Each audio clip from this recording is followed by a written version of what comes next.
Pat, an honor, mate, to sit down with you. I'd love to just start in the early days of your career. And where did you grow up? How did you get involved into martial arts? Well, I grew up in a town called Bettendorf, Iowa, the state of Iowa. Obviously, wrestling is king in that state. Um, and I started wrestling at the age of 5. And I was a good wrestler. I was held back basically by my respiratory system. I had a lot of problems with my respiratory system from agriculture chemicals. America's really good at growing food with toxic chemicals. So it's a farming state, of course. So I had a lot of problems with my respiratory system and was in college wrestling and really had a lot of problems still with my respiratory system and ended up leaving because my mother ended up having heart problems and went back home and took, I think I was at one point working 3 jobs, working at 2 bars and then also pouring concrete during the day. And then I was training martial arts as well, just because I was still competitive and started to get really good at Muay Thai and K1 style kickboxing, and eventually, got into that. And it wasn't until I had discovered how to heal my respiratory system through natural what we call inputs, that everything changed for me, and all of a sudden I was able to do pretty much anything I wanted to do physically. Endless endurance, couldn't wear myself out, and the recovery, changed completely as well. And so once I was able to figure that out, because I was used to working twice as hard as everybody else just to try and keep up because of the respiratory problems, that's when everything changed because I could work harder than everybody else already, and effortless breathing just made it very, very easy at that point. Mm. And what was the style that you originally started with? Shoreiru karate was, the first, true martial art, I guess, but I had Mm. boxed, when I was younger, grew up wrestling, playing American football as well, and, uh, and so the wrestling background really is what paid off the most, even though I did a lot of other martial arts and combative sports. The wrestling is where the work ethic came from because, that's a street fight for 2 hours every day as a kid. Mm. Yep. And so when you're growing up in a state like Iowa where, again, wrestling is king, um, you either get good or you quit. And the shitty wrestlers go out for basketball in Iowa, Yes. Yeah. so that's kinda how it And works. and what age were you when you started? When I started wrestling, Well, in martial arts, what was the age that you started at? Sorry. I was in middle school when I had boxed, I started boxing. I didn't stay with that all the time, of course, but, because I was dedicated to wrestling and football. And then in, martial arts, in karate, when I started karate and kickboxing, I suppose I was 20, 21 at the Wow. time. Yes. Yeah. Do you ever wish that you got into martial arts a lot sooner? No, I wish I would have discovered and done a lot of research on how to heal my respiratory system a lot sooner because I would have been a lot better wrestler. I mean, I was an all-state wrestler, all-state football player, all those sort of things, but, not being able to breathe, that's why I was losing because I was running out of gas. And Mm. so, as far as my strength and explosiveness and all those sort of things, I could hang with anybody. And on a good day, I would beat, a world-class guy, but most of the days I just couldn't breathe, so. Yeah. And the style of martial arts, yeah, was it very traditional? There was the formal bowing. What was it Yeah, like? Shoreiru is an Okinawan style, a very hard style, very aggressive style. I've got a 4th degree black belt in that, and was Wow. training in, um, you know, from the waist up PKC style kickboxing, and then moved into K1 low kick, uh, rules, and then, some Muay Thai stuff a little bit, as I, gained experience, and then also some judo and sambo and, of course, Brazilian jiu-jitsu and on and on and on. I wanted to learn it all because I recognized that all the martial arts that at least that I observed had very good qualities about them, very good Mm. weapons, very good tools and tactics, depending on distance and style of fight, things like that.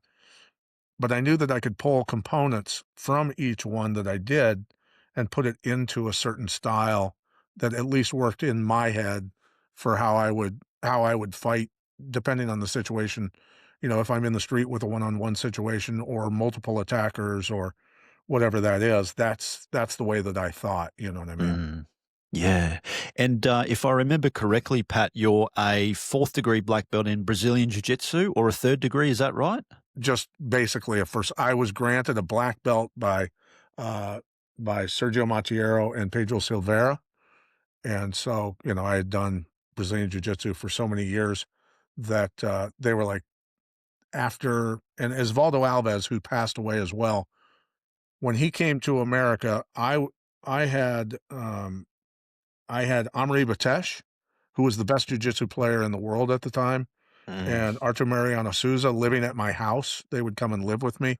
Wow. And so, it was mainly when it came to the hard grappling, it kind of worked out really well that it was Matt Hughes, myself, and Amary Batesh, who were a group of 3. So we would go 2 in, 1 out, a three-man rotation a lot of times and battle with each other. And Amary was extremely tricky and very powerful guy, very compact, very muscular, and he destroyed the world at that time. And so Matt and I and he got to where, you know, our battles for the most part were neck and neck most of the time. And that's when Osvaldo came and he's like, dude, you're in Portuguese, of course. I had that Arthur was translating. He's like, dude, you're like way above a black belt. like so eventually, you know, I was awarded that. But like Frank Shamrock says, he has a lot of belts, but the world title belts are the ones I guess ultimately that, you know, paid the bills, I guess is the way, right? Yes, that's right. I surely remember my first introduction to Brazilian Jiu-Jitsu, Pat. I've acquired black belts in multiple styles as well. I've also got a black belt in Jiu-Jitsu, and I came from striking arts. And I tell you what, mate, my Jiu-Jitsu first lesson was super humbling. I got my ass handed to me by a girl. But can you remember the first time that you grappled, and what was that experience like for you? You know, it was frustrating because I could out wrestle them. I could throw them around like a rag doll. I just would expose my arms. You know, wrestlers have a tendency to expose their neck and their arms and things like that. And yeah, it was very frustrating because physically I knew I could kick this person's ass, but I kept falling into these traps. And, you know, that's the greatest way to learn, right? Is just Hmm. continuously being choked a ridiculous amount of times until you go, that's not a whole lot of fun. I don't, right? Yeah. And what do you remember about the early day UFC? So I remember the first match when I saw Hoist Gracie just completely just dominate, you know, with Brazilian Jiu Jitsu. But now with what the UFC is today, mixed martial arts, you need to cross train so many different disciplines. But can you take me back to the early days of your MMA journey? What was that experience like? When did you first start in the UFC? You know, I don't keep track. I've never kept track of dates. I just haven't. That's not what I do. I started fighting no holds barred, 8-man tournaments, no weight division, no time limit, no rules. I think it was in 95 or 96. So a couple years after the UFC had started. And that was in Chicago at tournaments called the Battle of the Masters. Mm. And so it was, I mean, it was incredible. The energy of the buildings, you know, were insane. I think I went 20 and 1 or 21 and 1, something like that, Wow. before I finally got into the UFC. I got to 15 and 0 before I lost to Matt Hume, who was the number 1 ranked guy at that weight division technically in the world. I think I was ranked 4th in the world at the time, but after that fight, um, I I threw him around like a rag doll, but he was so tricky and he was so technical, that I never felt like I was in control of the fight, if that makes sense. Mm. And, um, and we got back to our feet, scrambled back to our feet, and he caught me with a couple knees, and I said, "If I stay in this bad position," because I had bad posture at the time, I made a horrible mistake. It's my own fault. He landed a couple knees, and I said, I know we're at the end of the round. I've gotta kinda roll and get my face out of the way." So I actually rolled. I went to pull guard, and, that was the end of the round, went back, and there's a gap still between the cartilage and my bone of my nose from being headbutted with, sparring with a Oh, well, that was sparring with a pro boxer, and, shit. that was about, I don't know, 3 weeks before that fight, and so the Wow. cartilage separated from the bone from the headbutt, so Mm, when the referee felt my nose, he thought it was broken, and so he stopped the fight, and that was when the sport was extremely controversial. yeah. So it is what it is, but that fight taught me, at least, that I didn't feel like I was world class at all.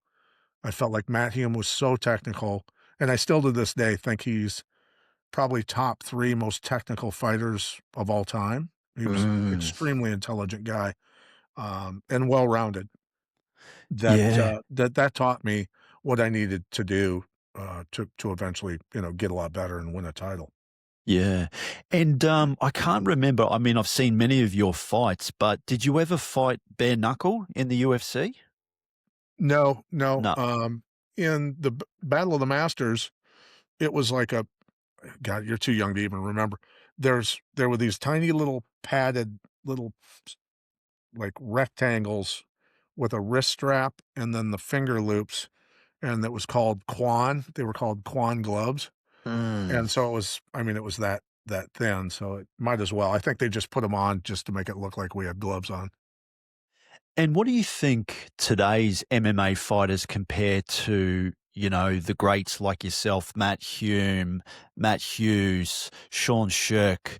How has MMA fighters today changed in the way you guys used to fight? I think that there's I think that there's a higher level to a certain extent in many ways, but there's also lower levels because I've called a million fights as well. I've coached a lot. I've, seen a lot. So to me, when I set out to be a world champion, my goal was to go to the best. I was lucky. Davenport, Iowa, which was right next to my hometown, had the best boxing team, amateur boxing team, and then some professionals, in the United States. I mean, Michael Nunn was the best pound for pound boxer in the world, and he came out of that gym, and I sparred with him, quite a bit. Uh, I mean, guys like Sugar Ray Leonard, Marvin Hagler, Iran Barkley. I think he knocked out Iran Barkley. But the like Roberto Duran's and guys like that wouldn't even fight Michael Nunn, once he won his world titles, things like that. So my goal was, though, to go to that gym and be able to spar 10 or 12 rounds with the best boxers in the world and hang in their sport. And then with the best jujitsu players in the world, go for an hour nonstop and just battle to checkmates or try to submit them, right? With Muay Thai, really high level Muay Thai guys, be able to hang with them.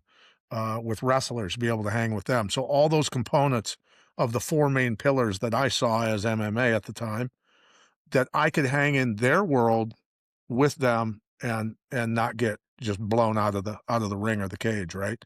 And Mm. so I got to that point. So I felt like, especially with high level boxers, in the striking world, sure, you add the kicks, the knees, the elbows, things like that. But when you go into a ring with the best boxers in the world, it is a totally different world. I mean, their head is never in the same spot. They're always moving. They're always using feints and fakes. You're never sure. And you get used to that, though. And I donated blood for 3 years in that gym, getting my ass kicked until I could hang. And that was, my goal, to endure that level of punishment to where I could get to that point so that I could get into a cage and look at a guy and go, "You're just not gonna knock me out. You're just not Mm. gonna do it." Yeah. Yeah. Yeah. Boxing, I think, too, Pat, is one of the most underrated striking arts because so much of that is just so damn effective. and not only just in MMA, but in a street fight as well.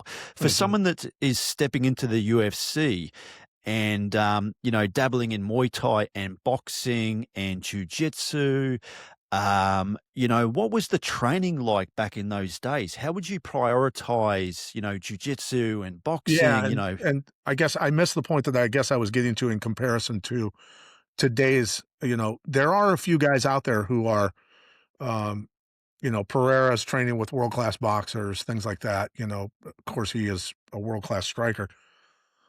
But from what I see is the combination of everything in one gym, it's kind of just a level, they get kinda good at everything. They get pretty solid at everything. But again, if you take like a really high level of on Michael Nunn or a Sugar Ray Leonard or any of those guys from that era of boxing, they're just on a different level. That was where the nutrients were still in the food in America, and I think a lot of the modern supplements came out. So you had those 2 collisions of those 2 worlds, and it kinda created some unique beasts, you know what I mean? The Mike Tysons and guys Mm, like that. So that's the way that I observe it anyway. Doesn't say that yes. they're not great fighters, they are. There's incredible fighters today, but an Anderson Silva in his prime going into the UFC today would wreck people. He Mhm. would he would absolutely wreck people. So I Yeah. think, a Matt Hughes in his prime is going to demolish a vast majority of the guys in the UFC, if not all of them, just based on superhuman level strength. I mean, people don't realize the level of power that Matt Hughes had. It's very uncanny, very unique, and they're rare human Yes. beings that come along like that. So, he Yeah. wasn't a world-class striker, but if he got a hold of you, it it was gonna be a really long day usually, right? So, anyway, your next question was I apologize. And fights are often won mentally before their physical, Pat. How did you train your mind to compete at the highest level? To be honest with you, I visualized constantly. I visualized, great performances, I visualized great moments, I visualized, being stuck in horrible positions and battling out of them. I visualized to the point that I could smell the blood, I could smell the hot dogs, I could smell the beer in the crowd, I could see the lights, I could hear the noises, all those things, so I put myself in those positions nonstop mentally, and, uh, and so you get to the point where when you walk into the cage, you've been there. Now, when the first time I walked into the UFC cage and an Olympic silver medalist wrestler, Townsend Saunders, is standing across from me, that's you can't necessarily always prepare for that, because, um, I knew how strong and how quick and how proficient an Olympic silver medalist is because I had wrestled with guys at that level before, and they're just a different animal, right? And who would you say have been some of your toughest fights that you've ever had? I mean, I I don't go through a list. I can tell you that I fought Jason Nicholson when he weighed 228 pounds, and I weighed about 185 in Hawaii on no sleep for 2 days because my manager and I were in the same hotel room, and he snored so horribly bad that I didn't sleep at all. I took him down like 14 times in that fight, but I couldn't hold him down. He was a good wrestler from Oklahoma and the number 1 ranked cruiserweight boxer in the world at the time, and he trained with the, Lions Den guys. That was probably the hardest fight that I ever had. It was exhausting, so And winning the championship belt, an amazing feat, Pat. What was that experience like?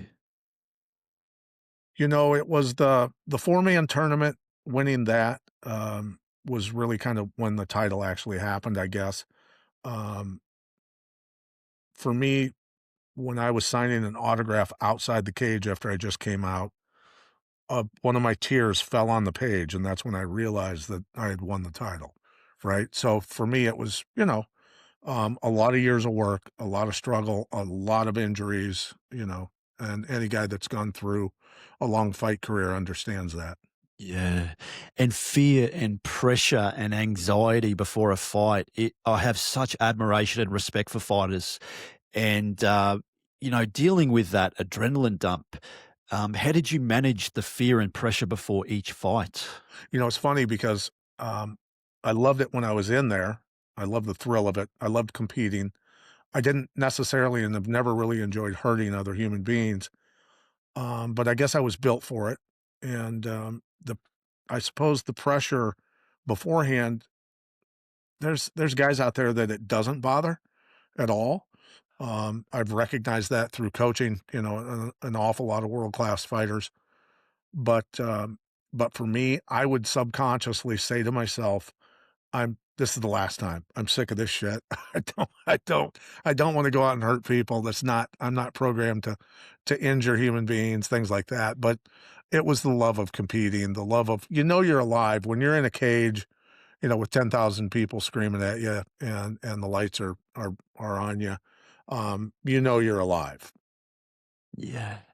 And how is it with other organizations? We look at UFC, we look at ONE FC, we can look at Rise in Japan as well. It's just boomed so many different avenues now, especially with ONE. Have you seen ONE FC and what they're doing now? They've got grappling in there, they've got Muay Thai and boxing and Yeah, I think it's uh, great. yeah. I think the variety of combat sports is great and styles. I think that's really smart of one to do that. I've Mm. always loved what Ryzen's doing. Of course, Michael Chiavello, the great commentator from Australia. I worked with him for 8 years at Mark Cuban's Access TV here in the United States. We called a lot of fights. I mean, we were calling fights 40 weeks out of the year, all over the United States together, and we even called some fight in, I think it was Abu Dhabi or no, it was Dubai. Michael and I flew over to Dubai and called fight over there. But um, so, but um, I, you know, I I've been blessed. We'll just say Yeah. that I've been blessed. So. Yes. And who's been some incredible mentors in your life? Who has really just been somebody that you can think of that have just been an absolute support system for you? Well, I mean, look, my mother, God rest her soul, she was a very unique person and she taught me how to be a fighter. She had her first heart attack when I was in eighth grade, which, is 13 years old. And she had six heart procedures over all the years. She ended up living to 80 years old and passed away in 2015. But more than anything, I had two brothers that my oldest brother and my second oldest brother, who were incredible athletes, um, they both committed suicide in their 30s. So I was 10 and 9 years younger than those guys. And unbeknownst to most people, they were molested by Catholic priests.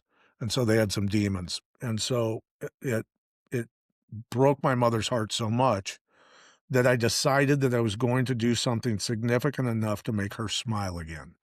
And so that ultimately was my motivation to win a world title. So she was really because through what she endured and kept faith, in God, that ultimately was my mentor in terms of, just overcoming.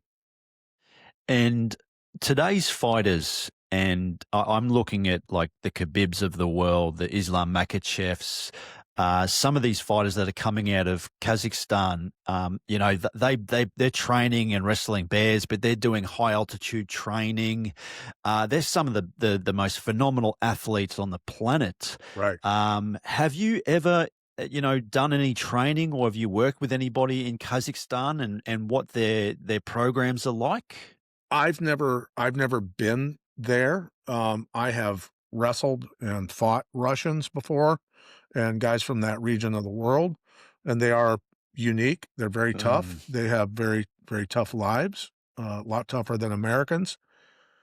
And here's what my observation is because I'm a soil to human health researcher, and I've done that for 40 years since healing myself at about the age of 20 of respiratory issues that, you know, coming from one side of my family, at least that was agriculture and being in the agriculture world in Iowa and recognizing what we were doing to the environment and to our own health by what we were growing food with, um, that I recognize that people that come from Kazakhstan and the stands in general and these regions of the world, we have to understand that the mineral content, and we're talking real minerals, we're not talking Mm. minerals in a bottle, we're not talking rock dust, we're talking minerals that have been digested by microbes in the soil and converted into colloids that create unique human beings, unique power, unique endurance, and unique levels of proper levels of testosterone and other things that you're going to get a different level monster from that region of the world, especially Mm. when they go through the level of training they go through. So my goal is to educate Americans and others who have had their soil destroyed for 60 years that we do not have the nutrients we're supposed to have. That's why humans are falling apart at the seams here in America. And that people need to understand the difference between rock dust and a colloid mineral, an inorganic metal and an organic metal, and what a real vitamin is and not a synthetic vitamin, and what that does to a human that is a biological organism, and how the power and the endurance and the hormone levels and the tendon strength and the muscle strength, that's how you generate superhuman beings. And that's what I've been doing for, 30 years in total with whether it's professional athletes, whether it's special forces groups, things like that, to allow them to feel and understand what that power is all about. Yeah. Yeah, it's interesting as well, Pat. We are so sick as a society, aren't we? We are just we're look at obesity and what's happening right now. Yeah, Australia is the same thing too, Pat. Almost I think 30 or 40% of the population in Australia, could be more. I don't know the stats on the top of my head, but are clinically overweight, and we are getting fucking sick as yeah, a society. sure, sure. Yeah, Yeah, well, and yeah, people need to understand that lab created substances, depending, have the ability, heavy metals, inorganic metals, and synthetics are proven through hundreds and hundreds, if not thousands, of studies to damage DNA, for instance. Well, if you have damaged DNA and that DNA is sending out the mRNA, the messenger RNA, to replicate your body, to regenerate new protein, amino acids into proteins and cells and things like that in tissue, if you have damaged DNA, the messenger RNA is not correct.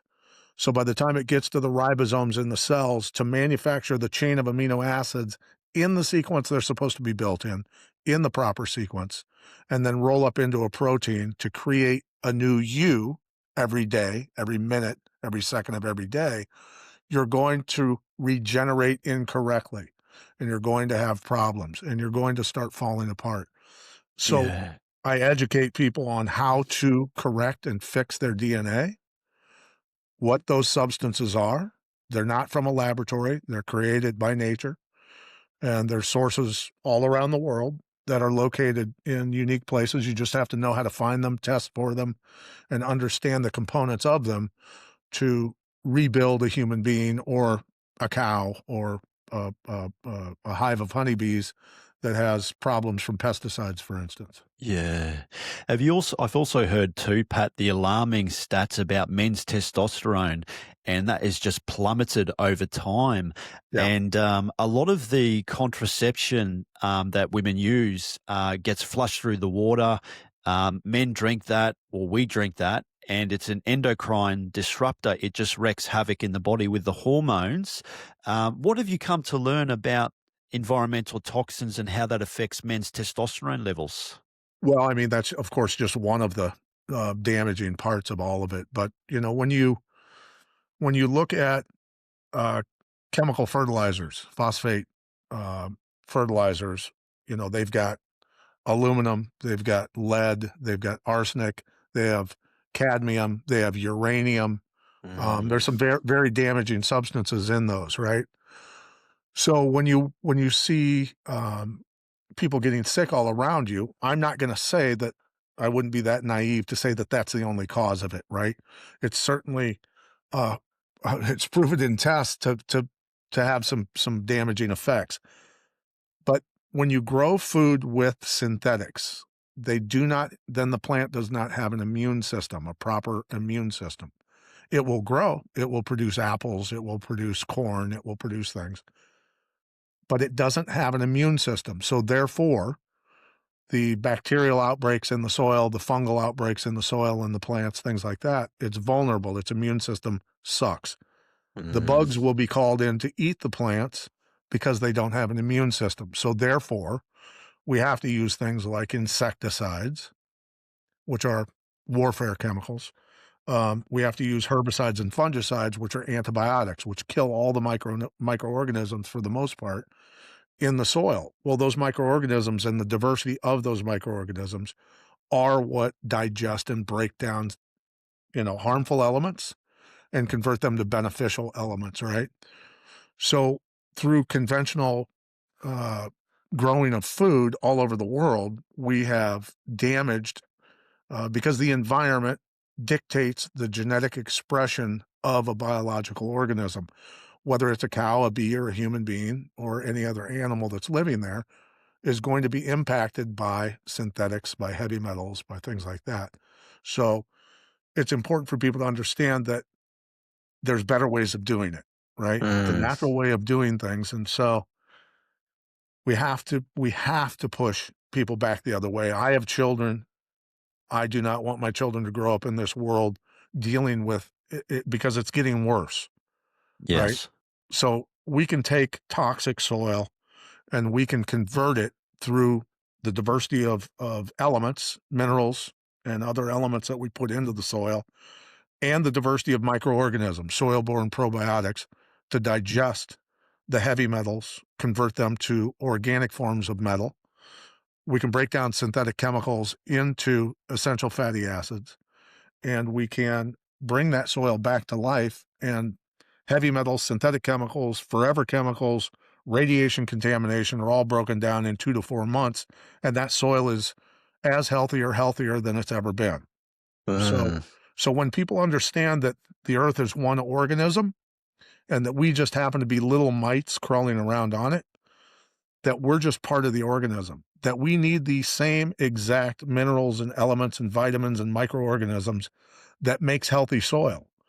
That's what's supposed to be in us from our food, from our water, from all these sources, right? yeah. So if we Eh, fix the environment, we fix mankind.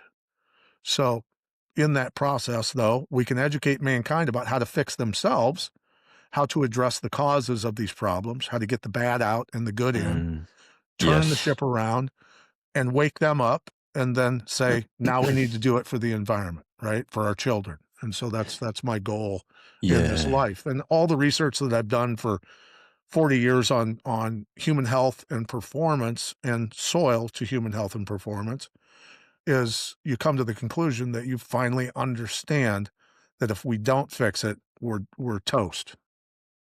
Shit. Yeah. And what can parents do, Pat, to mitigate risk in chemical exposure and toxins to their kids? What can they do to raise them in a healthy way? Well, number one, know someone that grows food without chemicals at all and understands these concepts, understands remineralization of the soil. We're talking the human body needs 64 minerals just alone, just to have proper genetic expression, right? So if I'm going to grow food, I want to put all those back into the soil. There's combinations of humates, there's combinations of paramagnetic rock, volcanic flows, ancient volcanic flows, and other sea minerals that can be combined into what would be called a dry spread in gardening or food growing. Then you have to understand the biological inputs, the microorganisms, and the diversity of those, the bacteria, the mycelium, the extremophiles, to put into the soil to break all that rock dust down into bioavailable minerals and elements for the plants, right? Then you truly create let food be thy medicine and medicine be thy food. that's then a true statement of give, right? Mm. So Yes. find people Yeah. that know how to grow food that are not using chemicals, and that's what you want your kids eating, Yes. Yeah. because And otherwise you're growing fake food. that's right. Yeah. Yeah. And we should too. Yeah. I always say if it falls off a tree, grows in the ground, walks the earth or lives in the ocean is the kind of food you want to be eating. But it can be very difficult because, as you were talking about, the heavy metal toxins and certain chemicals that are now found in the soil, you know, animals are eating that. We ingest that too. And Right. it's just creating a world of havoc, isn't it? Well, it's a simple understanding of this. A lot of people will say, "You are what you eat." No, you are what your food ate. Hmm. What did your food eat, right? What did the tomato plant eat? What fed it? You've got 2 extremes.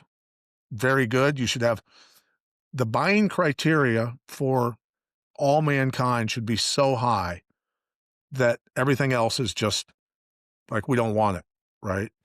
That's because if I feed my children chemically grown food, I am aiding in the problem. I am part of the problem. I'm abusing my own children, right?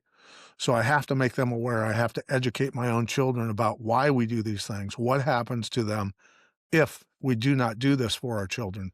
And so when a cow eats grass, or cows shouldn't eat corn, for number one.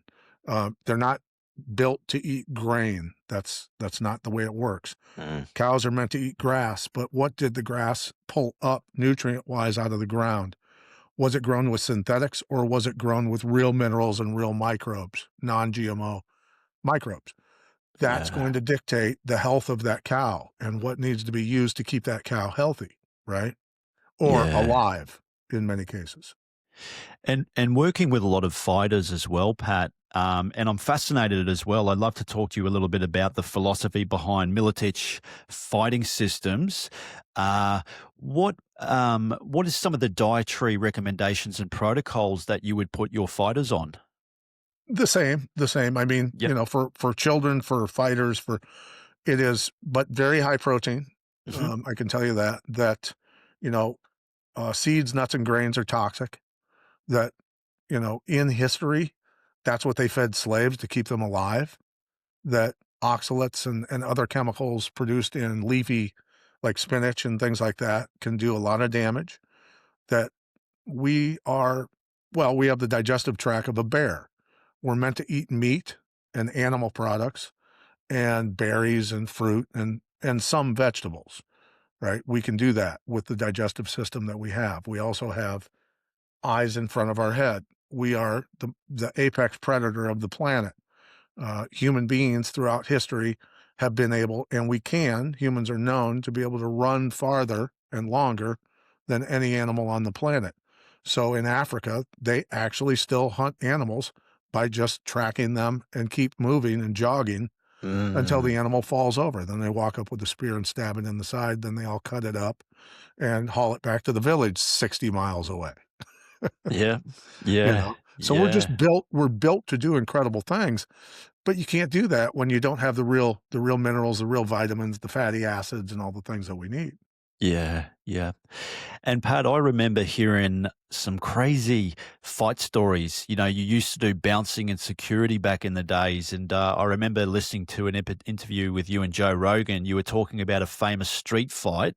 Are you able to break down some of your street fights and how that would work? Not so much in the cage and how that would apply in a real life situation.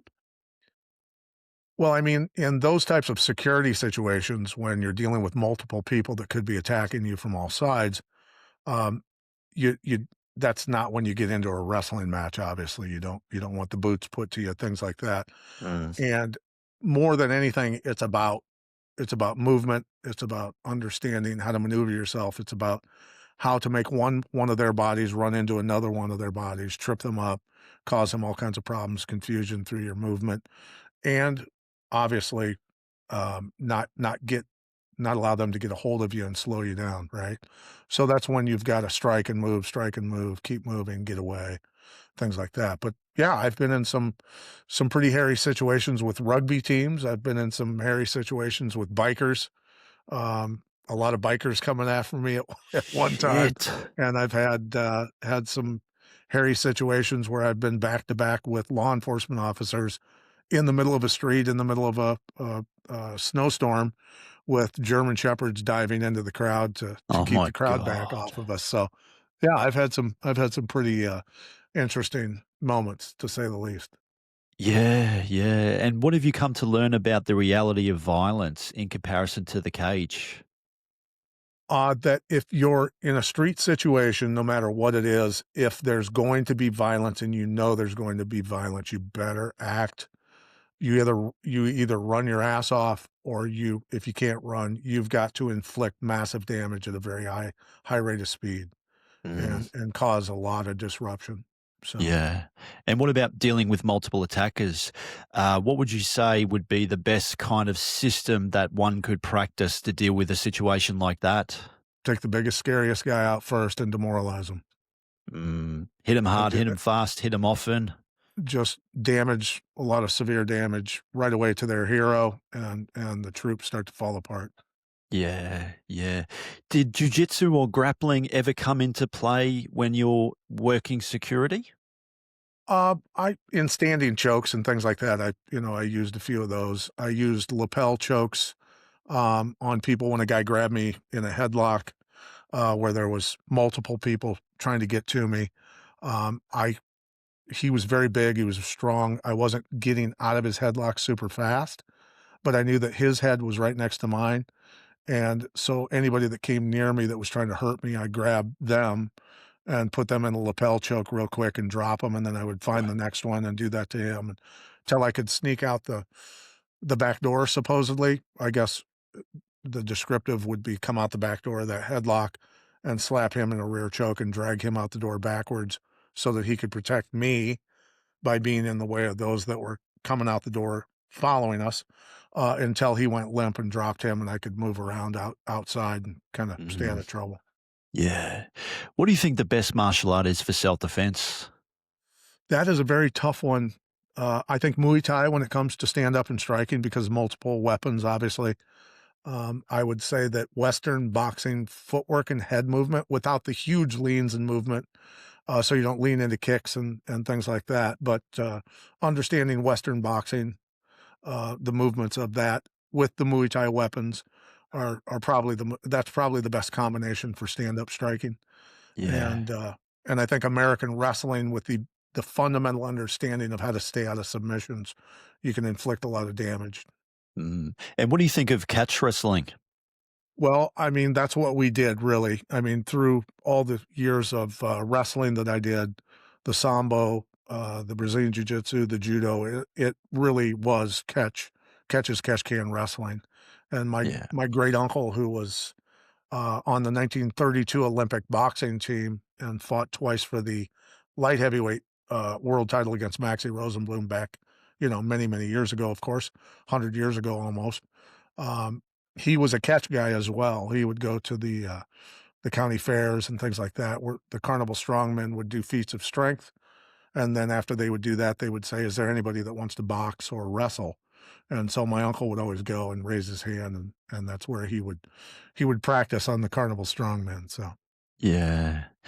And I truly believe as well, Pat, that martial arts can really help kids and especially just adults too. And I think martial arts are so damn valuable. I've been doing martial arts since I was 6, and it's just been such an amazing and unique tool. But why do you think martial arts is so valuable for children? well, I mean, I put it to people like this: when I score a touchdown in football or win a wrestling match, that fades into history pretty quickly, right? And we move on. But when a child gets a belt in martial arts, that's an accomplishment that they will always have until they get their next belt, right? And those are self-esteem builders, skill builders. And martial arts is something where you have to have dexterity with your feet, with your hands, with all the limbs of your body and have control of your body. So if I know what every part of my body is doing at any given time, which football does not teach, wrestling teaches a lot of it, but ultimately understanding exactly the position that my feet, my legs, my arms, my hands, my hips, my torso, what everything's doing at any given time, is super important for body awareness in other sports, right? I can become a great athlete through the fundamentals of martial arts because of the body control and understanding the mechanics and things like that. So there's just and the mindset and the positivity that come from martial arts for children. It's very difficult to find that anywhere else. Yeah. And how has martial arts helped you in your own life? Well, it's allowed me to overcome a lot of things, and even in recent times, I went through some tough times with my health, and I didn't, unbeknownst to me, I was severely infected with brain and nervous system parasites for several years, caused massive anxiety, depression, a lot of things, and I was self-medicating with alcohol.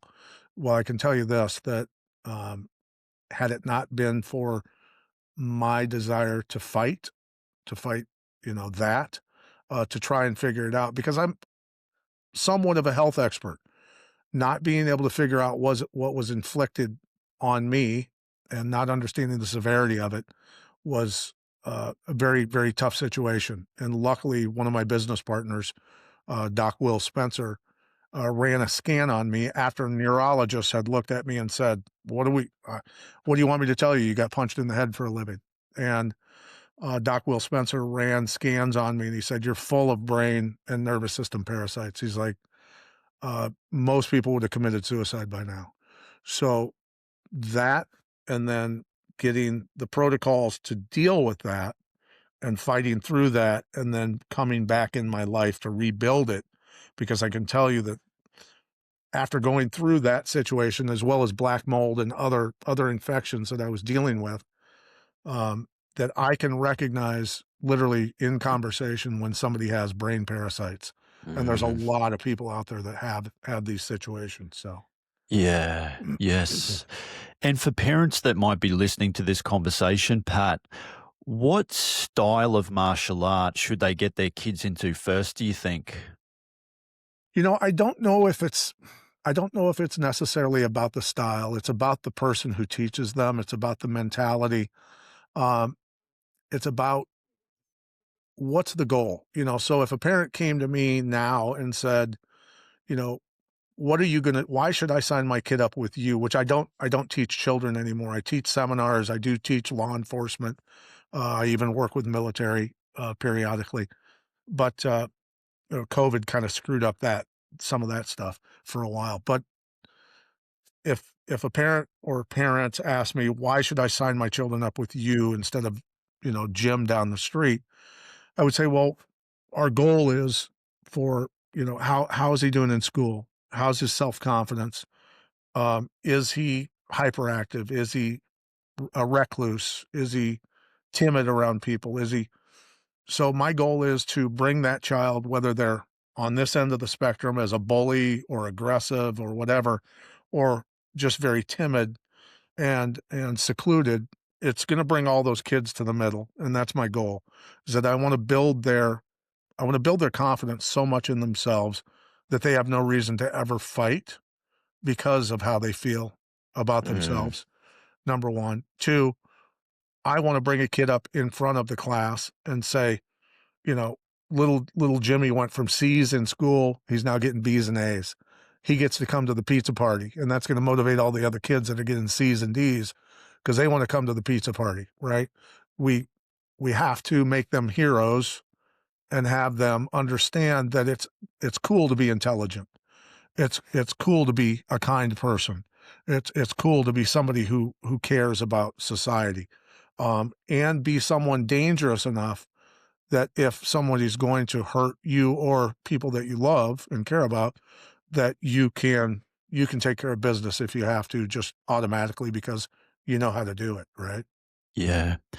Pat, we're seeing an alarming rise in suicide rates in young men, even as young as I think 13. The stats I heard in Australia, I think over 3,000 souls took their own lives. I think this was back in 2022. And young boys, especially, mates, they're looking for guidance, they're looking for mentorship. I think today lack direction. But why do you think so many young boys these days are lacking direction and purpose in life?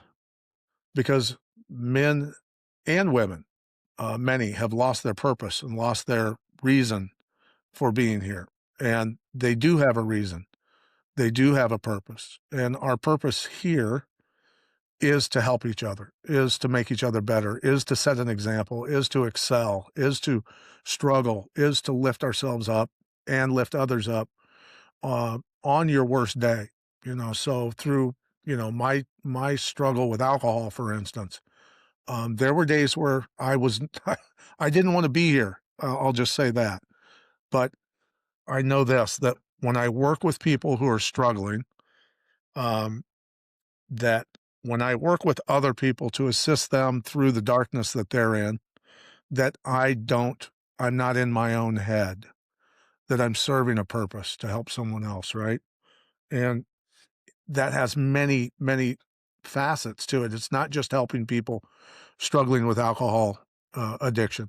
It's helping people in any way that you can, and also understanding that no matter what we say, through my observation of 50 plus years on this planet, almost, I'm in my upper 50s now, that the entities that run this planet run it on fear and trauma, right? And we've got to, as a society and as a civilization and as mankind, have to push that away. We have to Yeah. raise our frequency and raise our vibration so that the energy vampires can't feed on our fear and our trauma. Don't don't abide by ridiculous things that they tell you have to do. There's lawful, and then there's laws or legal, Mm. right? Mankind's laws, it doesn't mean go out and hurt other people. What it means is that there are common sense laws created by, well, our creator, right? Natural law. And to damage myself or others simply out of fear and trauma is not acceptable. It's not acceptable to the spirit. It's not acceptable to the mortal body that we're in. So people need to stand up. They need to band together, and they need to understand that they do have the power to absolutely say no when unlawful things are commanded of them. And what advice would you give to, say, a young man today that's grappling with, I guess, the idea of finding purpose? And this is another thing too, Pat. Back in the early 90s, the number of friends a man would report having was about six. Now that number is zero. In other words, men are fucking lonely. They are really struggling to develop deep and meaningful connection. And I'm very lucky. I'm very fortunate enough that I'm still able to have close connections with a lot of my friends from high school. I've known them for over 20 years. But what would be some advice that you could give to a young man today that's trying to navigate his way through the world?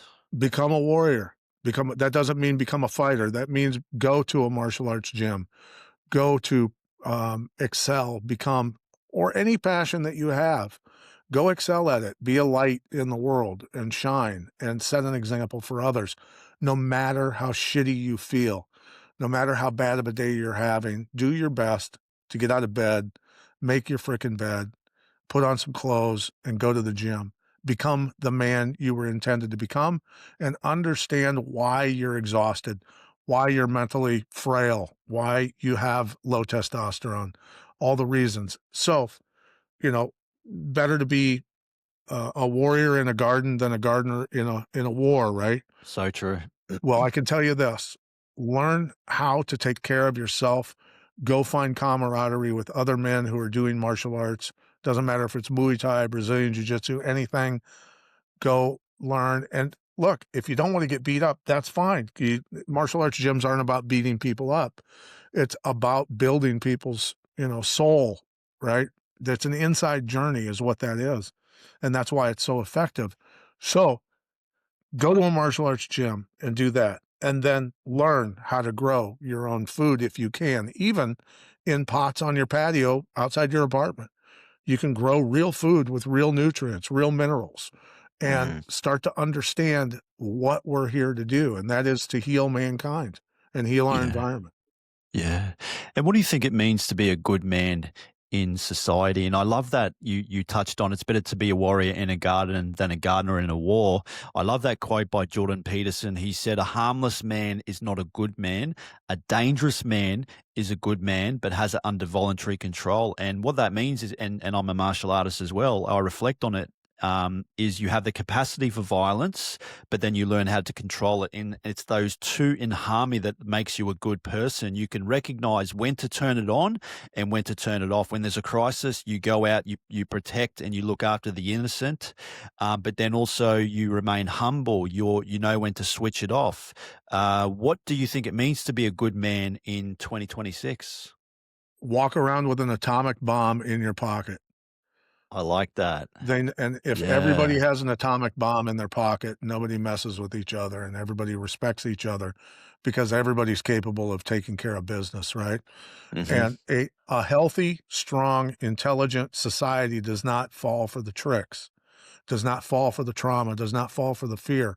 So if you imagine in what happened in 2020 and 2021 in the world, the Hmm. Aussies know very well how abusive that was Yep. and how quickly mankind can turn on each other. That was not possible in the 1970s when everyone was healthy. There were no obese people hardly at all. Everybody had a six pack. Everybody was healthy. None of that would have been possible. Even in the 80s or 90s, it wouldn't have been possible. But because society is so um, infected with the chemicals in the environment and then the chemicals they go to get from people in white lab coats after they suffer from the side effects of the environmental toxins, that people's physical, spiritual, mental, psychological awareness is so low, the frequency is so low that they can be talked into anything using fear and trauma. That doesn't happen to a society of warriors, men and women, who understand these things. Mhm. And is there anything in the world right now that's happening that sort of keeps you up at night? The thing that keeps me up at night, is just in the way we are as a species right now. We're very combative towards one another. You know, men and women aren't just seeming to get together. Young men, I think, are really having a hard time, and I'm feeling really sad for just the way we are as a society right now. But what would keep you up at night? Well, I mean, my awareness and understanding has gone on for many decades, and it started right after I healed myself 40 years ago.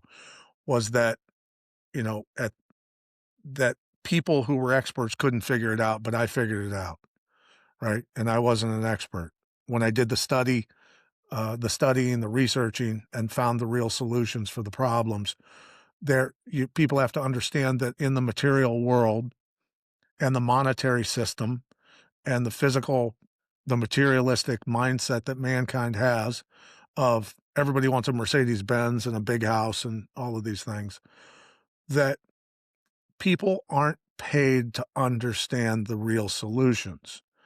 They're paid to take part in the system that they're stuck in, right? And there's a lot of experts out there who have no solutions, but they get paid a lot of money to kind of kick the can down the road, so to speak. So it's very important for people to understand that. And I think that through mankind's pain, which has happened numerous times, if we observe history and we understand it, that this has happened before. Not always with good outcomes, obviously, but we do have the ability to research ourselves and understand real history and how these things are done. And in terms Mm. of Americans right now are being turned on each other over every topic you can imagine. Yes. Yeah. And I've gotten to the point where when people ask me what I think, I say, well, number one, I don't take part in politics anymore at all because I left the cattle chutes. There's two cattle chutes in America, the left and the right, and they're leading to the same meatpacking plant. I jumped the fence and I'm up on the hill observing. And anybody's welcome to come up there with me because I have to think about my children's future. And the future from where I'm sitting, if this continues, is not a bright one for my children. And it's not a bright one for anybody's children. So when your guy's in office, for instance, and laws are passed that seem abusive by the other side's going, dude, I can't believe they're passing these laws. This is insanity. Well, nobody thinks a few years down the road when the other party gets in and the gun gets turned around on the other 50% of the society is always getting abused by one side or the other. And the side that has their guy in office is cheering like it's their bully beating up the bad guy, right? Mm. It's absurd. It's absurd for people to think that way. So we have to shake off the fictitious systems, the monetary system, the political system, the education system, all these things, the fake history, many things that we've been programmed with to understand um, that we can create our own system, the real systems again that did exist not that long ago, and be able to live a much better life and have our children when we die live a much better life. Yeah, that quote, Pat. Hard times create strong men create good times create weak men, and weak men create hard times. Do you think we're going through hard times right now? I don't think the hard times have even started. Oh, I think mm, that I think that people around the world are going to have to sit in a lot more pain to wake up, unfortunately, and that's just the way I see it. And I, of course, have had to sit in my own pain to observe and find solutions, right? So everybody else is going to have to sit in their own pain, and I have to be patient enough that uh, God's wisdom is allowing everyone to sit in their own pain. And I will say this, that we can read in numerous sources in history when civilizations fell apart, right? And genocides and wars and a lot of other horrible things, starvation, Holodomor in Russia in the beginning, of the 1900s, Nazi Germany, Pol Pot, Mao Zedong, all these different things, um, that mankind, by not following the natural laws that we were given, the common sense laws and the trust and the faith in our creator, when we go away from that, the pain gets greater. And the further we go from it, the greater the pain is going to become. And that's how civilizations learn hard lessons, unfortunately. yeah, yeah. It is. It's one of the, I guess, the hardest things about life is we all go through the trials and tribulations and the hardships and the adversity and overcoming obstacles. And especially as young men, I think I'm very passionate about this topic too, because I reflect on all the adversity that I've had to overcome over the years, and like you have as well with your health complications too, Pat. You've transformed your life around, which is pretty fucking remarkable, mate. And I think also parents, especially, do you think we're coddling our kids too much? Do you think we're raising weak kids when encouraging that failure is just a stepping stone? It's a part of life. Do you think parents need to educate their kids a little bit on just that resiliency that we're looking for in them? 100%. Well, being a parent, my goal, because I didn't have a great childhood, my goal was to make my children's life better than mine was. That's why I fought so hard. That's why I worked so hard. That's why I ran myself into the ground and ruined my own health because I never stopped, right? That grind, grind, grind. That's something that I told my kids when they were young that at the time I had plenty of money to put them through college, but I told them when they were young, I said, when you work hard and become great swimmers, great athletes, get great grades, all these things, that you'll be able to actually get scholarships and pay your way through school. So when you walk across that stage and get your college degree, which I've got one daughter getting her master's degree now, the other one just graduated That's amazing. with a Yeah. finance degree, um, and then I've got a 12-year-old as well. But all of them knew and know um, the deal that if they can do that on their own, when they walk across and get those degrees, that they accomplish that off of their hard work, their hard studies, the endless days in the water, swimming, all these things that they, getting up at 4:30 in the morning and getting to morning practice and all these things, and then going to practice after school, extremely dedicated, right? And still getting straight A's in school. They did it themselves. Mm. I didn't I didn't fund their college, tuition.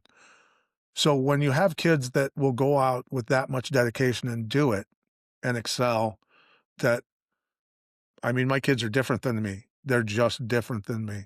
I was, abused as a kid. I was sick as a kid my whole childhood, all those things. There was some imprinting that went on that I had to overcome as an adult. They were not raised with abuse. They were raised with awareness. Their mother's very intelligent. She's a doctor of chiropractic. Um, and they were raised to understand what to put in their bodies as well. So through my hardship as a child and their mother's intelligence, they got the benefit of those things. And only through research as a parent can you then turn to your children and teach them the truth about this world and how to protect themselves, right? So that's very Yeah. important. Yeah. And what have you got happening with you, Pat? What are you currently working on? Oh, I would love to. I am 100% focused right now on our Soil Saviors program, and then we've got the Cell Saviors program. So what we do is we educate people about their own health and why their health has gone off the rails, and educate them through the soil. Because once they understand soil health, they then understand their own health and why things have gone awry, and Mm, they can take the actions they need to correct it. Right. So modernity makes people weak. It makes us dumb. It makes us lazy, and makes us very vulnerable and very dependent on the so-called experts to give us the answers, which from where I'm sitting, mankind's health and the environmental health has gone into the gutter worse and worse every year for the past 50, 60 years. shit. And, and so there's no statistics out there that I can find anyway, after 40 years of research, that points to a general improvement in any of those areas. So Mm, it's up to us to fix it. We cannot depend on people, the experts, so to speak, or any agencies of government, to fix it. We have to, as society, do it ourselves. And that's just the way yes. it is, man. Yeah. Yeah. Fascinating conversation, Pat. An honor to sit down with you, mate. And I really enjoyed having a chat with you. I could talk to you for hours, all things health, fitness, martial arts, UFC. I just find it completely fascinating. But yeah, mate, I'd hope to see you in Australia soon. Have you been to Australia before, Pat? I was scheduled to do a tour years ago, and I can't remember. It might have actually gotten derailed, I think, because of COVID. A lot of law enforcement, military trainings that I was doing, and a lot of other stuff that all, kind of went away for quite a while there. Um, and of course, society, and I want Australians or anybody listening to this around the world to understand this. In a fight, it is very important for me to never allow my opponent to get solid footing to push back, right? Once they get solid footing, they can do damage to me. So it's to never let them get that solid footing, to understand whether my attacks are real, whether they're fake, when the real thing's coming, and my movement, right? They never have good footing. They never have good conscious. They never have confidence, any of those things. That's the way you're being manipulated by the entities that run this planet. Your footing, they don't want you to have good footing. So stop biting on the bait, get your footing back, get your spirituality back, get your body back, get your health back, and start fighting back. I love that, mate. I love that. And where can people find you, Pat? Where are you most reachable, on Instagram or Facebook, or where can people reach out to you if they want to learn more of what you're doing? They can find me at Pat Miletich on Facebook, or Instagram, PJ Miletich as well. And then they can find my website, soilsaviors.org, and then cellsaviors.org, if they want to Yeah, learn more and watch the videos and get the education on how to rebuild and build super soil and build superhumans, right? fantastic, Pat. Awesome, Pat. Thank you again, mate, for sitting down and having a chat. Loved it, mate. And I'll speak to you soon. I appreciate you. Thank you. Thanks, mate.